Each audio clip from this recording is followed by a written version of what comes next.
Good morning student. Open your books. Chapter 17 मित्र हो तो ऐसा, पेज नंबर 122।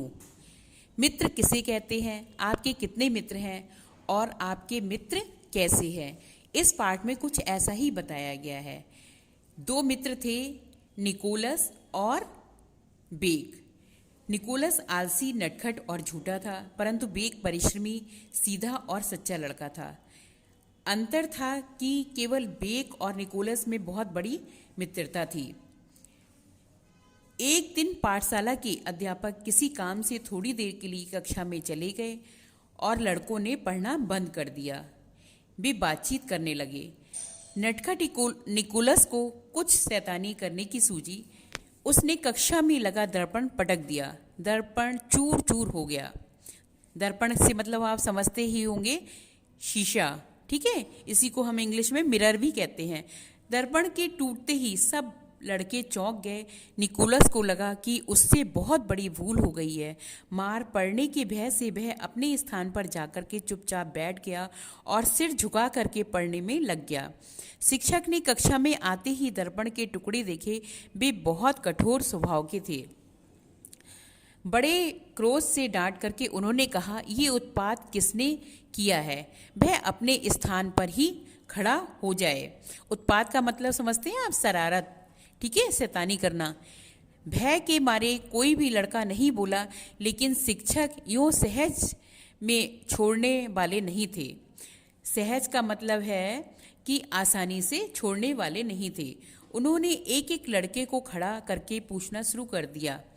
जब निकोलस की बारी आई तो दूसरे लड़कों के समान उसने भी कह दिया कि मैंने दर्पण नहीं तोड़ा है।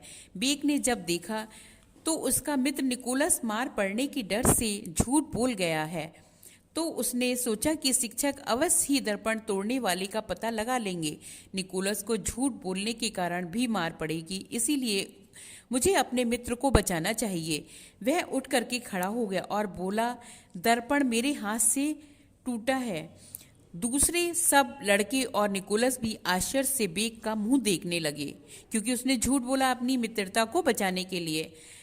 शिक्षक ने बेत उठा लिया और बेक को पीटने लगे। बेचारे बेक के शरीर पर नीले नीले दाग पड़ गए थे, किंतु ना तो वह रोया और ना ही चिल्लाया। जब पाठशाला की छुट्टी हुई, सब लड़कों ने बेक को घेर लिया। निकोलस रोता रोता उसके पास आया और बोला, बेक, मैं तुम्हारे इस उपकार को कभी भी नहीं भूलूंगा। तुमने आज मेरी आंखें खोल दी हैं। मैं अब कभी भी झूठ नहीं बोलूँगा, ऊधम भी नहीं मचाऊंगा। अब मैं मन लगा करके पढ़ाई करूँगा। ऊधम का मतलब है शैतानी करना और शोरगुल मचाना। देखिए, अब उसको ये लगने लगा कि मैं अब, इसने तो मैं अपनी मित्रता इतनी अच्छी से निभाई है, इसलिए मैं अब मन लगा करके पढ़ूंगा और शैतानी भी नहीं करूंगा। निकोलस सचमुच उसी दिन से सुधर गया।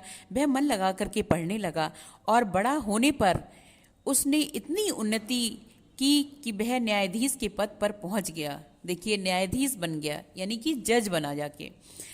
40 वर्ष के बाद में इंग्लैंड में राजतंत्र और प्रजातंत्र के समर्थकों में युद्ध हुआ और राजतंत्र के समर्थक हार गए।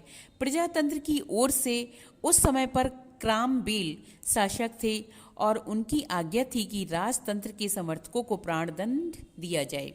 वेक ने राजतंत्र का समर्थन किया। युद्ध में वह बंदी बनाया गया और इकोजिस्टर में न्यायाधीश निकोलस के सामने उसे लाया गया। निकोलस न्यायाधीश था, उसे वेक को प्राणदंड की आज्ञा सुनानी पड़ी। बेक को प्राणदंड की आज्ञा सुना करके निकोलस का हृदय व्याकुल हो उठा, क्योंकि वो परेशान हो गया। उसे लगा कि इसको तो मतलब प्राणदंड देना पड़ेगा, तो व्याकुल मीन्स परेशान होना। वह तुरंत ही अपनी कुर्सी से उठ करके आया और घोड़े पर सवार होकर के लंदन की ओर भागा। लंदन वहाँ से काफ़ी दूर था। रास्ते में उसे 3 बार घोड़े बदलने पड़े। कहाँ से देखिए जा रहा है, कितनी दूर से लंदन पहुँचना चाह रहा है वो अपने फ्रेंड की वजह से। 2 रात और 1 दिन वह बराबर ही घोड़े की पीठ पर बैठा रहा। लंदन में वह सीधे ही क्रामवेल के महल में गया।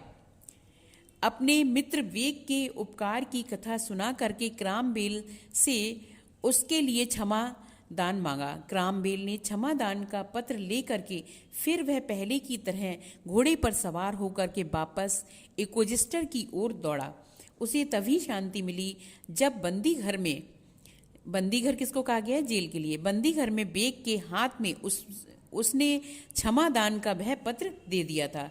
दोनों मित्र 40 वर्ष बाद फिर गले मिले। देखिए कितना अच्छा है कि ऐसी मित्रता होनी चाहिए लोगों में, है ना। जबकि उसके दोस्त ने कैसा काम किया था, लेकिन वो अपनी मित्रता निभाने के लिए कहाँ पहुंचा था? लंदन पहुंचा था जाके।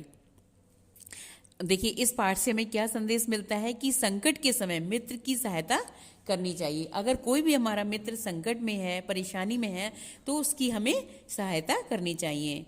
3 चीज़ें ज़्यादा देर तक नहीं छुपा सकती हैं। कौन कौन सी चीज़ें? सूरज नहीं छुप सकती है। अगर सूरज निकलता है तो पूरे में प्रकाश फैलाता है ना।